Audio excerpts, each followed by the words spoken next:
Hey, what's going on, everybody? Manny here once again. Welcome to DFS Zone, your source for daily fantasy sport lineup advice for the NBA and the NFL. Got a brand new video for you guys today. We're going to discuss today's slate. I got a stud 5 and a value 5 for you guys. And before I get started, like always, I appreciate you guys drop a like. It definitely helps my channel. Greatly appreciate all of you that do that. And if you're new to the channel, it's your first time here, man, and you really want to get your lineup advice videos, insight on the NBA as well as the NFL, the only thing you have to do is subscribe down below to be a part of the DFS Zone community. Subscribe. Right on the right-hand corner of that subscribe button, there's that little bell icon. Just make sure you turn that on, and this way you will be notified of any of my new NFL or NBA lineup advice videos or anything else that I may do here on this channel, and you won't miss out on anything. All right, with that being said, today is Monday, November the 5th, 2018, when we got ourselves a 9-game slate in the association tonight. Big slate, and I'm going to go right ahead and attack this as quickly as possible. And we have here at the top, man, Russell Westbrook, Steph Curry, Chris Paul. They're pretty much the top tier, the top 2-tier guys as far as tonight being over 10K is Steph Curry, Russell Westbrook. Russell Westbrook is definitely someone I will probably consider. He's pretty high. 12,000 is a lot of money, but he may be someone that I'm going to probably pencil in a lineup. There is going to be some value that's probably going to open up. You got to stay on top of the injury news, everybody, because there may be some value. You might be able to squeeze in a Russell Westbrook. The only thing about Russell Westbrook going into this game is that he may more than likely be defended by Jrue Holiday, and Jrue Holiday is not that bad of a defender. He's probably one of the better defenders in the league. Granted, he's probably not going to be able to slow down Russell Westbrook a whole lot here, but Russ should still get his 50. I just find it's going to be a little tough to get 60. Then again, anything can happen any given night, like I always say here. He is one of the best players in the NBA as far as scoring is concerned, so he could definitely light it up any given night for 60, 70, 80. We all know that.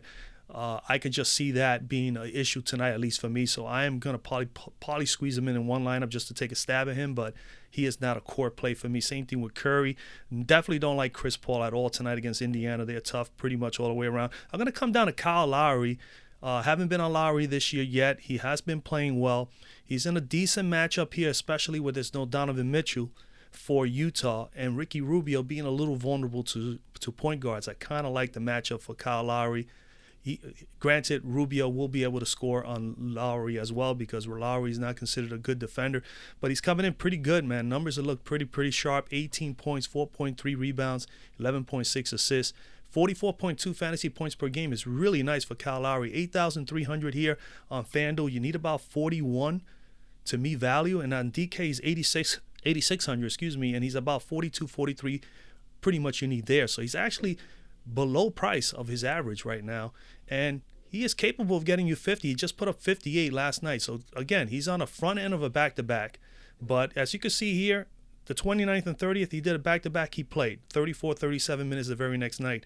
He did it also here on the 19th and 20th of October, 34 and 34 minutes. So it's not an issue. In this particular back-to-back, he put 31 on game one, and the following night he put up 51. So I'm not concerned at all. They were these games here between the 26th. This was a game that he played pretty much on his own. There was no Kawhi Leonard. And as well as last night, it was no Kawhi Leonard. He put up 58 in that massive game. Again, that was a paced-up game against the Lakers. And then all these games here, the 22nd, the 20th, and the 19th, they were all with Kawhi Leonard on the team. So he is working well with Kawhi. There's not an issue here as far as getting touches and anything. So there's no concern there whatsoever for me. 31-plus minutes per game pretty much for Mr. Lowry. The numbers here are great. Look at the amount of minutes. The usage rate is up there, really good, 22, 23% or better, pretty much. When you look at the shots, I mean, he's taking more than a lot of shots. He's averaging about maybe 14, 15 shots per game. Let's say 15 shots from the floor on average, and he's taking about 5 to 6 threes per game. On top of that, he brings the assists, man. He just definitely passes the ball so well. He gets everybody involved. In the last 2 games, 6 assists and 15 rebounds, 6 and 12. And then, of course, he's capable of getting those steals. Now, granted, he definitely turns over the ball quite a bit, and this is a concern for me. Only concern for me for Lowry is the turnovers, because Ricky Rubio is pretty good as far as getting steals. But then again, Rubio is capable of throwing the ball around also as well. So I like the matchup, man. I think Kyle Lowry's in a good spot here. Utah's coming in 108.7 points per game against the opposition, 9th fewest in the NBA. Opposing shoot the The opponent's field goal percentage is 47% thus far against Utah this year. And the point guards versus Utah, they have given up 40 fantasy points per game. That is the second highest in the NBA. They gave up 44 and 45 respectively to Mike Conley, 66 to D Rose, 41 to Harden, 50 to Curry, and 42 to Mr. Fox. So obviously there is some definite room here for Kyle Lowry to do fairly well here. So I kind of like Kyle Lowry here. If you're not on Kyle Lowry at this price, which I think is definitely a below price. This is a guy that's capable of being 9K. Another guy that's still priced a little low is Kyrie Irving. So I will have some exposure to Kyrie Irving. I figure maybe 2 or 3 lineups for sure. We'll see what value opens up during the day. But as far as these two gentlemen, Lowry and Irving, I think they're just right now. Lowry is priced just a little low, capable of getting you 50. And Irving is definitely a 50 or better any given night. He can definitely explode for that. He is capable. He has that kind of upside. And he's only still 7,700. So if you don't want to pay up 500 more for Lowry, I would definitely have some exposure to Kyrie Irving. All right, the other point guard I'm looking at, he's been having a heck of a time now as of late for Memphis, and that's Shelvin Mack. He actually cut into some minutes for Conley last night because he was playing so well. Shelvin Mack was playing so well that Conley, I think, only got 25, 26 minutes last night. He got the bulk of the minutes, 27 minutes, but he was shooting the ball well.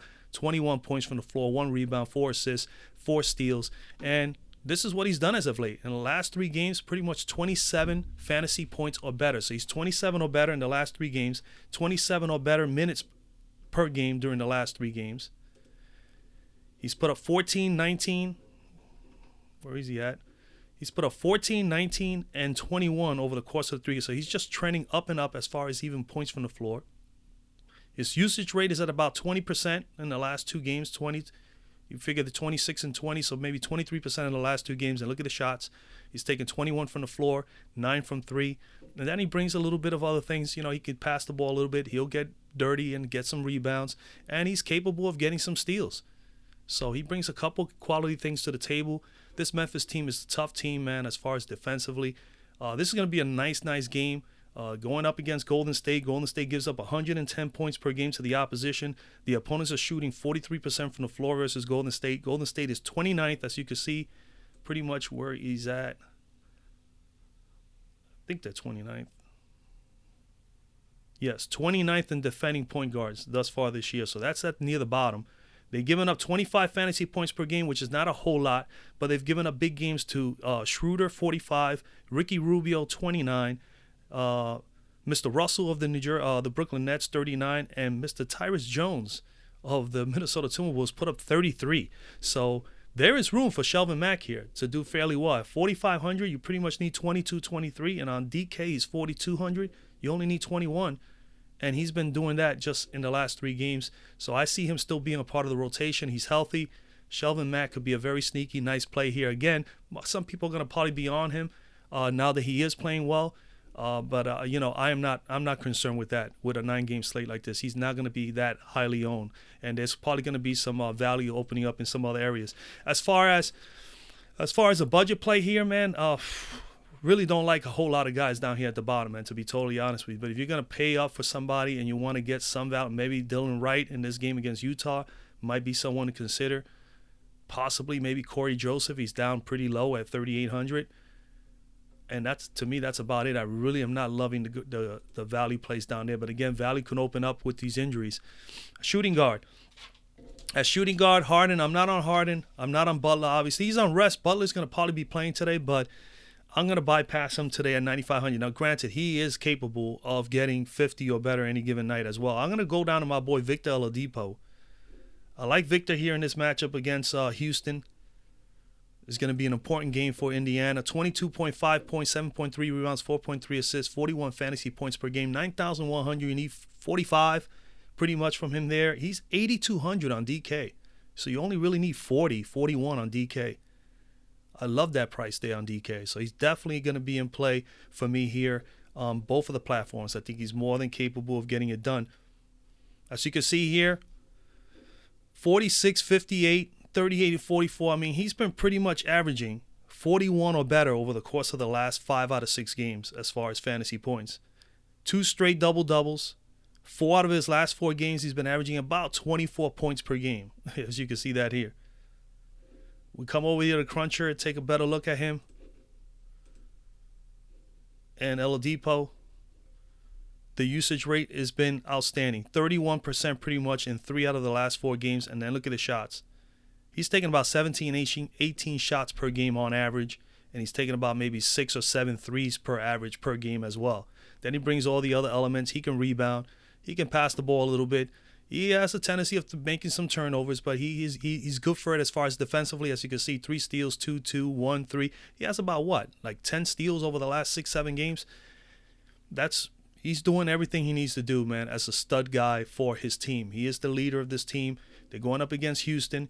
Houston is allowing 112 points per game.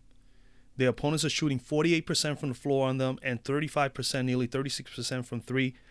They come in here 28th in defending shooting guards, as you can see here on the Fantasy Cruncher, giving up 30 fantasy points per game, which is fairly high against shooting guards. Mr. Levine put up 32 on them, Levert 48, Donovan Mitchell put up 51, and Alfred Payton put up 39. So Oladipo is right there with you. You put him around around those guys, he is just as good or better than those guys. I could see him having a fine game here.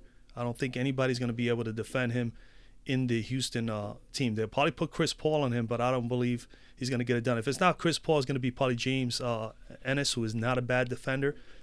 But I still believe that he should be able to go off in this one. So Mr. Oladipo is my boy as shooting guard.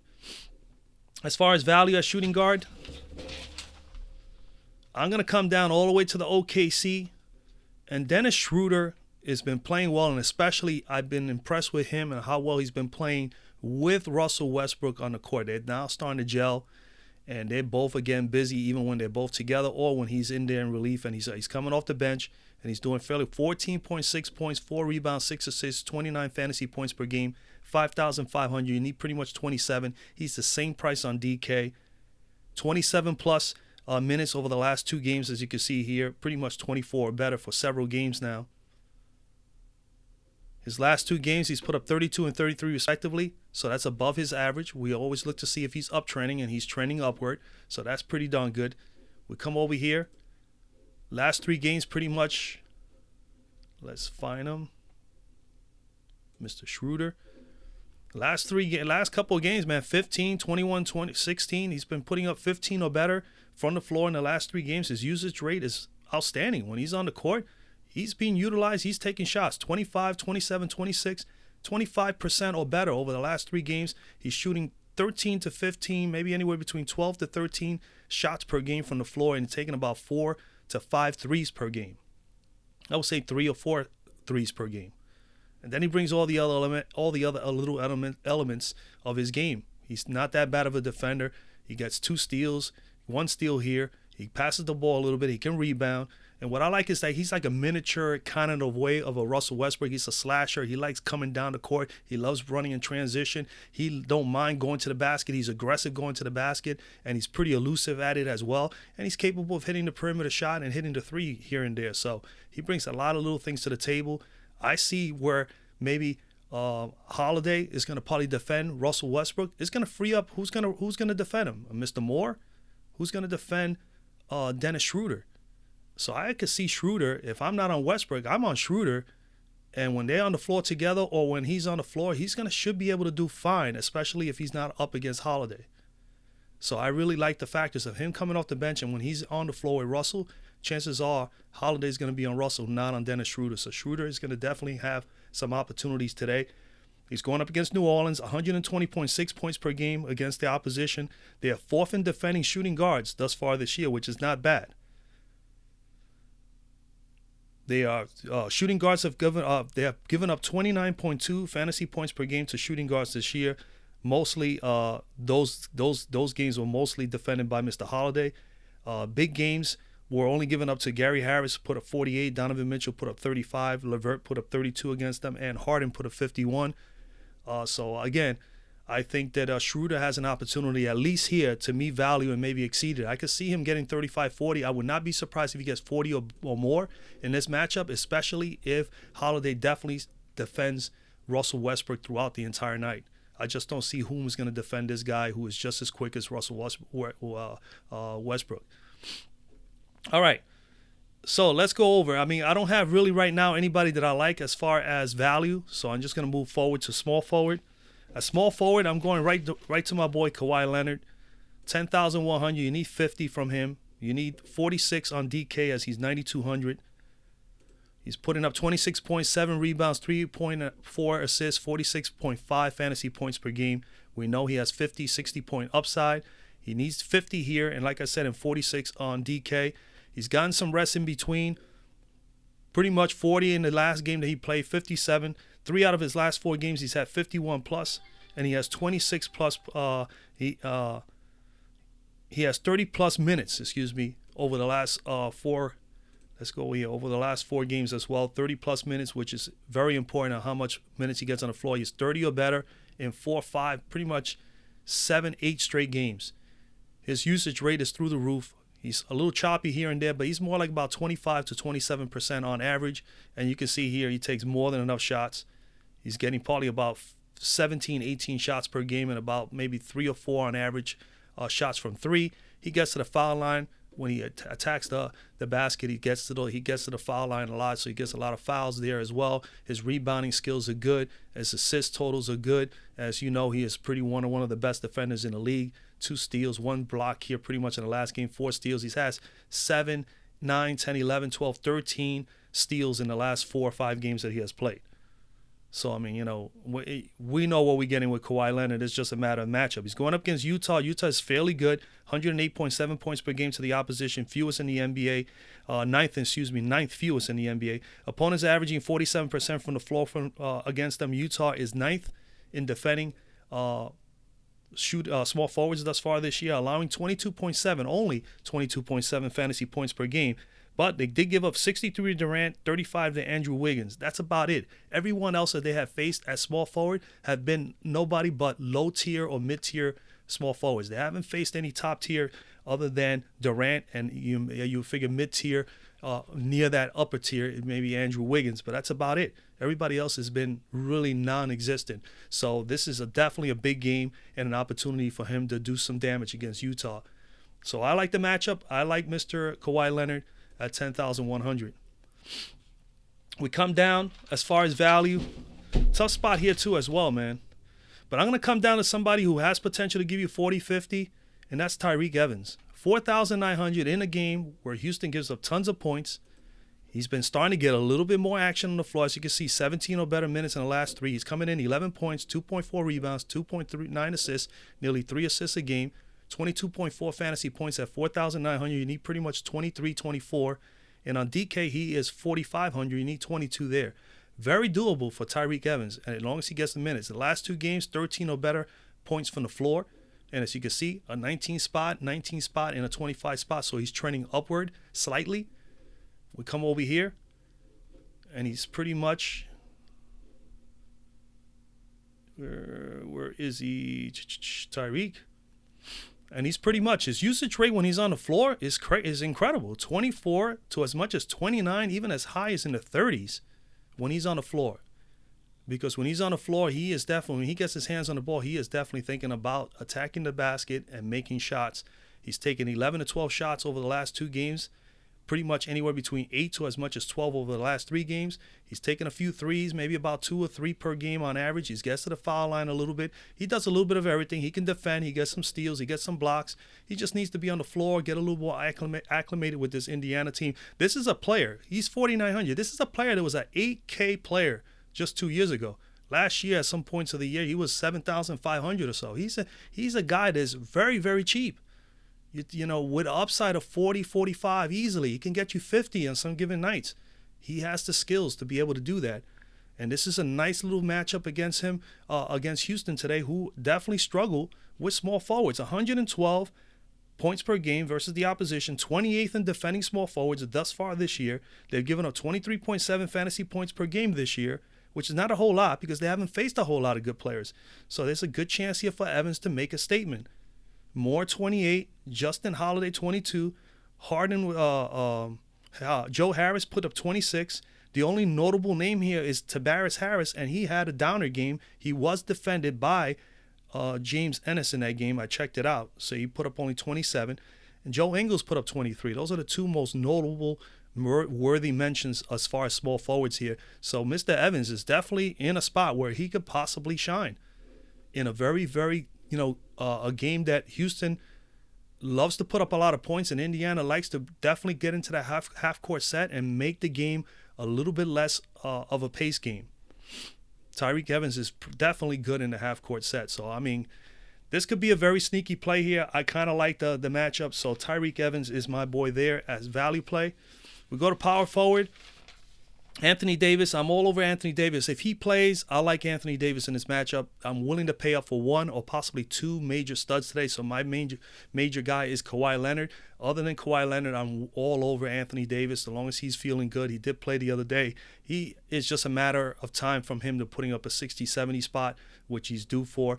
Other than him, I will probably go right down to Blake Griffin. I think he's in a very, very good matchup as well, and you could pay down for him. But 49, numbers are going to be a little choppy. He hasn't been, but I'm going to base it more on what he's done against his team in the past and how well he has done here in the beginning. We know what kind of player he is, 23.8 points per game, 12.2 rebounds, 4.8 assists, 60 fantasy points per game at 11,008. You pretty much need 58.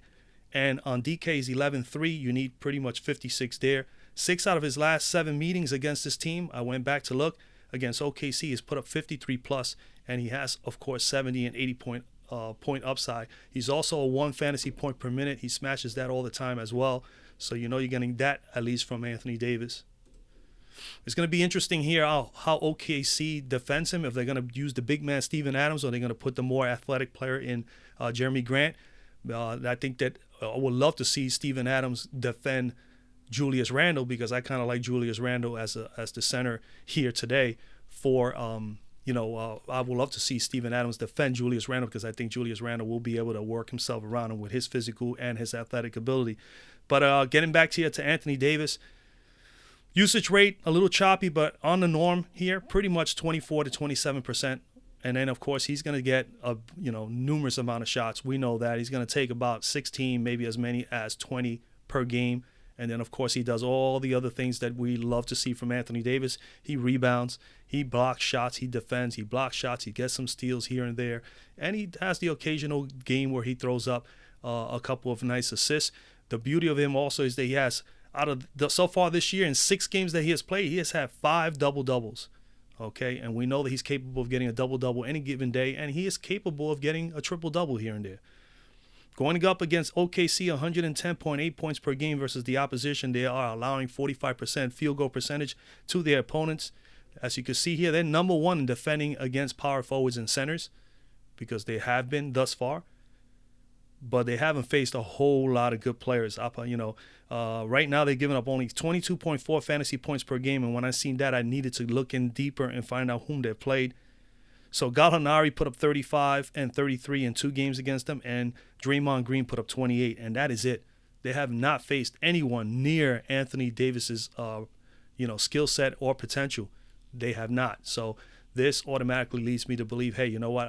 Sometimes you can't go by this. You got to look at matchups, and you got to look at a little bit deeper and see statistics and see how they've done against other opponents, against this opponent in the past, and you'll get a better idea of what's going on here. And of course, most importantly, early on in the year like this, you want to see whom they have played before and what players that they have, they had to defend. And when you look at that and you pretty much narrow that all down, you'll realize, hey, you know what? There is potential for this guy to have a big game. So I like Anthony Davis here as my stud power forward. At budget, at value, coming down here, I like Draymond Green in this. Blake Griffin and Draymond Green, I'm going to have a little exposure to them as well. I'm going to be totally honest with you. Other than that, down here, Aaron Gordon could be another nice little play, 7,300. He's pretty cheap. He's usually about an 8,000, 8,500 player, so he's definitely undervalued right now. He hasn't been playing well, but he has 45, 50-point upside, as we know. So he may be someone to consider here in a favorable matchup against Cleveland. So Aaron Gordon should be someone to consider as well. I'm going to go all the way down to Paul Millsap against Boston. I think that Boston-Denver game is going to be a tight defensive game. And I think that Paul Millsap can do well. He's had great success against Boston in the past. And on top of that, I just don't know if Tatum can really handle Paul Millsap down here at the bottom in the 4 hole. So Paul Millsap, 13 points per game, 7.4 rebounds, 1.3 assists, 29.6 fantasy points per game, pretty much 30. He's here coming in at 6,500. You need about 32. And he's 5,600. Love his price on DK. You only need about 26, 27 to meet value there, and that is definitely below his average right now of pretty much 30. He has put that or better in the last 3 games, 29, 27, and 35, 35 in the last 4 games. He's been trending slowly but surely upward, which is nice to see, and he's anywhere between 23 to as much as 26 minutes on average per game, which is pretty cool. And when you come and you look at him as far as usage, the last 2 games, 23 and 24%. They're utilizing him when he gets down there below. Favorable matchups against Utah and Cleveland. He was able to do that. He's going to be another little favorable matchup here as far as physicality.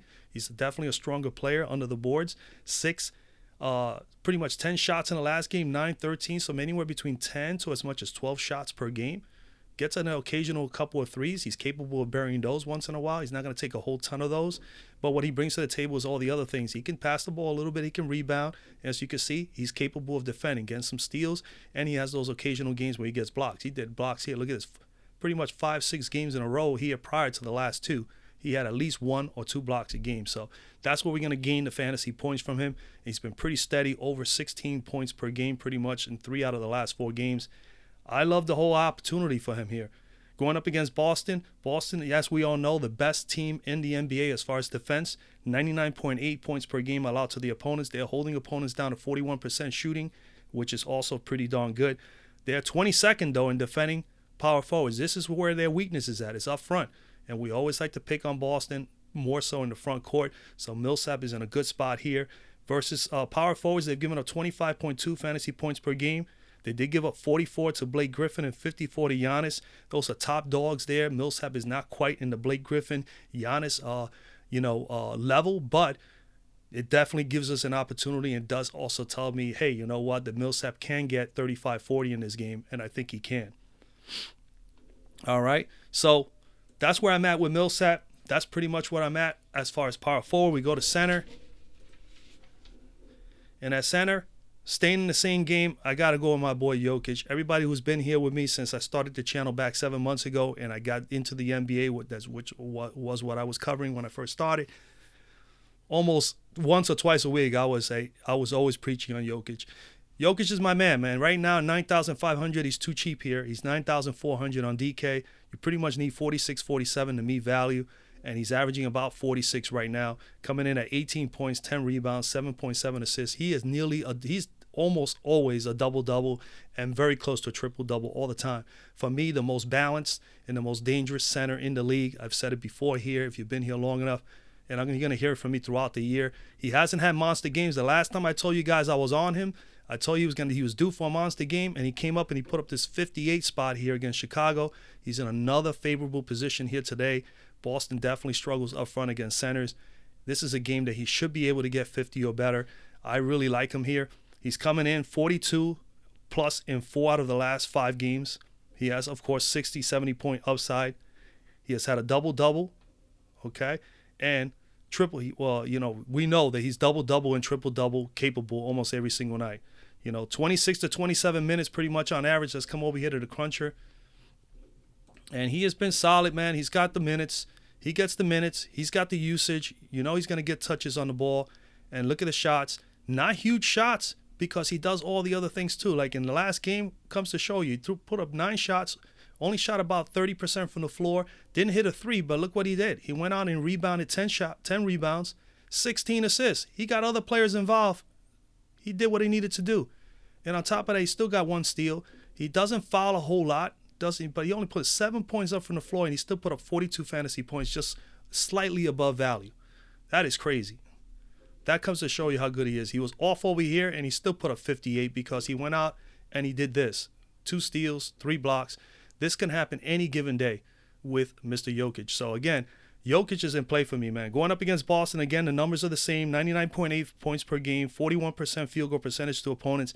They're coming in, defending centers, 22nd in the league. They have given up 34.3 fantasy points per game to centers thus far this year. They gave up 43 to Drummond, 49 to Vukovic, 41 to Cantor, 42 to Embiid. And I think this guy here is probably one of the maybe easy top 3 or 4 centers in this league as far as skill in the NBA. I think he should be able to get 45 or better here. I think he's going to get over 50. Mr. Jokic is my man tonight. He is my stud center. As far as value play at center, tough spot for me again, man. I don't find a lot of guys. I think today, centers are definitely, some of them are very good plays today. Karl Anthony Towns, I will have some exposure to him at $100 cheaper. He's in a favorable matchup. You could go easily with Drummond against Miami, but I'm going to come down to Julius Randle because I just got a feeling that he's going to be able to do well against Steven Adams. As well as Steven Adams is just a banger and a bruiser, Julius Randle is just as well, and he loves it. And this is also one of the highest, or probably the highest, implied total game of the night, so there's going to be a lot of fireworks here. Julius Randle in play for me, 6,300. You need 31.32 here. He is 6,600 on DK, just slightly a little bit more expensive. Pretty much the same, 32, maybe as much as 33 fantasy points per game you need. He's averaging 31. Last few games, 2 out of his last 4 games, he's had pretty much 24 or better.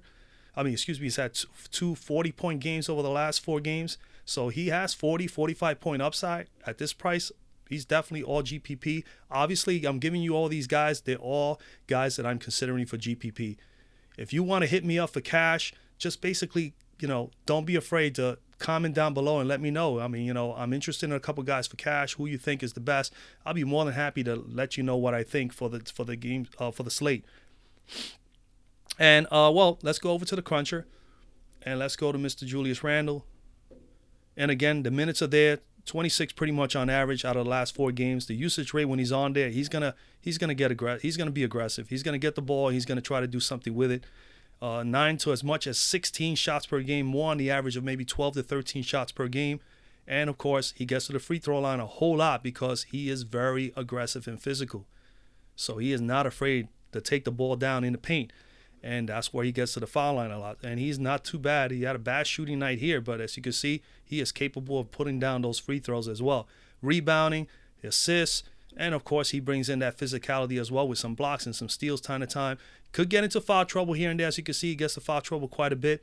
But if he could stay under control here in this game, not let Steven Adams get to the point where he gets into foul trouble, he should be all right.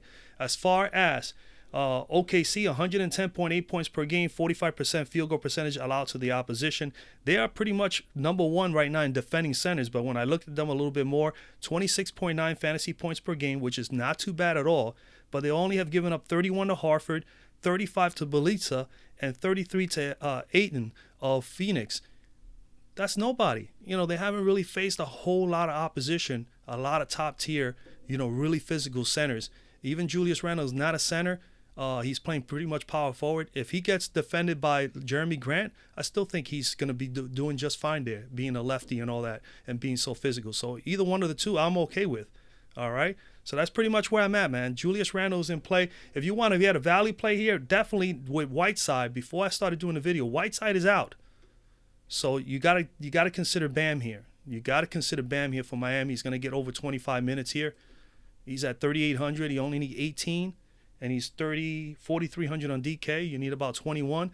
And he's capable of getting it. He got a 20 spot just 2 days ago in 30 minutes. So he's going to get 25 to 30 minutes, maybe even more than that with Whiteside out for sure today. So Bam is, for me, the budget play at center. I will look into some budget plays for power forward and small forward, which I didn't have here on the video.